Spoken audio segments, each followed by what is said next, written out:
What's up guys, and welcome back to the channel. It's Leroy with Happy Trailers. Today we're going to be doing another trailer comparison video. We've got MAXX-D and we've got Load Trail here behind me, and these two are our most popular tilt models from MAXX-D and Load Trail. So there's a lot of differences between these two, but we're going to check it out. Okay, we are looking at a MAXX-D G6X model with the drive over fenders. This is a 24-foot model here, and then we're looking at the Load Trail TH 22-foot model. This is with a 20K GVWR, 10K axles on the Load Trail. We're looking at 8K on the MAXX-D. Let's check them out. All right, we're looking here at the MAXX-D G6X. We've got a beefy 8-inch channel main frame. That's a big frame right there. Adjustable coupler with the Demco Easy Latch. We've got the 7-way plug with the dual contactors. Slinky cable. You got the 12,000-pound jack. It is bolted on. Easy replaceable if you ever need to. And you got plenty of room in here with the big chain tray in between the tongue here as well. Spare tire mounted right there, smack in the center. All right, let's check out this Load Trail. Once again, this is on 10K axles. This is a beefy unit right here. Check it out. You've got a 10-inch I-beam frame compared to the 8-inch channel. Big frame here for these big axles. Look at the size of that spare tire as well. 17.5-inch wheel and tire. You got similar style chain tray. This is a nice wide frame, so you got even more space here in this Load Trail. Lots of room for all of your chains and binders. Cold weather harness, 7-way plug here as well. Adjustable coupler with the Demco Easy Latch. And this one you've got 2 jacks instead of just 1, which you see here on the MAXX-D. Bolt on as well, so they're easily replaced when you need to. Let's check out this MAXX-D here. It's a gravity tilt, and you've got stationary deck here in the front. Check it out. You've got, if I could hook my tape measure, you've got 6 foot of stationary deck here on this one.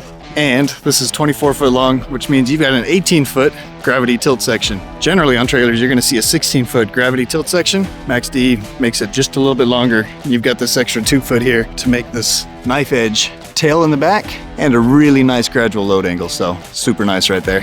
Coming around here to the Load Trail, 22 foot long, which means you've got 6 foot of stationary. Same setup here as the MAXX-D, but this one's got a 16-foot gravity tilt bed compared to the 18-foot on the MAXX-D. Little difference. Coming around to the back though, still got a really nice knife edge rear. You can load up on that with anything.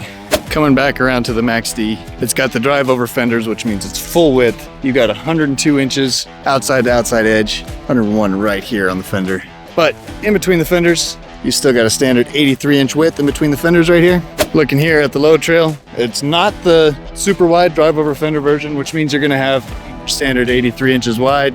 Come on now, there it goes. 83 inches wide, that's right in between the fenders, and these are not drive over fenders. Still got a diamond plate fender on it here. Looking here a little bit at suspension. You got torsion suspension, no springs, 10K torsions. This is a 215/75 R15 tire. That's gonna be a 16-ply tire. Oil bath, of course. Looking here at the Diamond C, you got 8K axles. Once again, no springs, torsion suspension. So that makes for kind of an independent suspension right there. Smooth riding, it's quiet. I love torsion suspension, especially on heavy duty trailers like this. Now this is also a 215/75 or 17.5. So you've got the same size tires with the 16-ply tire on the MAXX-D and on the Load Trail. Looking at this fender a little bit, you got the support bar here for being drive over. This is a 3/16 diamond plate drive over fender.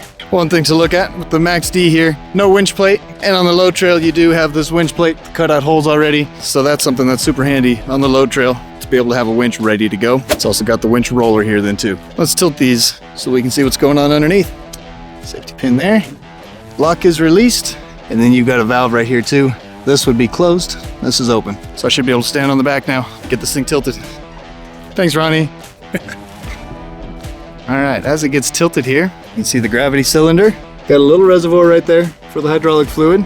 And here's your lock mechanism. Just clamps onto the top frame right there. Now, as I mentioned, you've got an 8-inch channel main frame, beefy frame right here. And then the frame for the tilt bed itself is a 2x6 tubing frame. Nice and clean. 3-inch channel cross members. These are on 16-inch centers. There's your clamps right there. And here you get a little better view of the inside frame of the trailer as well. Crossbeam supports, here's your torsion axles. And coming around to the back now, we're a little bit on uneven terrain here, but that tilt goes all the way down, easy loading. Can't see any wiring with all the tubing here inside the frame. So it's a very clean setup. Also got D-rings everywhere. Big D-rings on the back, 2 here along the tilt, and then an extra 2 pair here on the stationary. So you got tie down options everywhere. That paired with the rub rail and the stake pockets. All right, we're gonna try this same thing on the Load Trail tilt here. So, a little different setup. Got the pin to pull here, locks that into place. Then we've got a footstep right here to release it. Hoppa. Wow, fancy. So, just lever action right there with the foot. You do still have your flow control valve right here, closed and open. Here we're looking at the cylinder setup. And you're gonna see a little reservoir at this cylinder. Moving into this one. Pretty simple setup. Gravity once again, so no need for a pump. We're looking at an angle frame here on the tilt bed for the load trail. 3-inch channel cross members once again on 16-inch centers. A little better look here at the axles, the cross beams inside the frame. Main frame is a 10-inch I-beam, and then with an angle main frame on the tilt. Check out how this cylinder setup works. And back. Pretty cool setup right there. Just transferring fluid from here to here and back. All right, coming around here to the back of this one, we're setting a little bit more level here, so we've actually got the whole tail touching. Shows off. I mean, it's all the way up to the ground.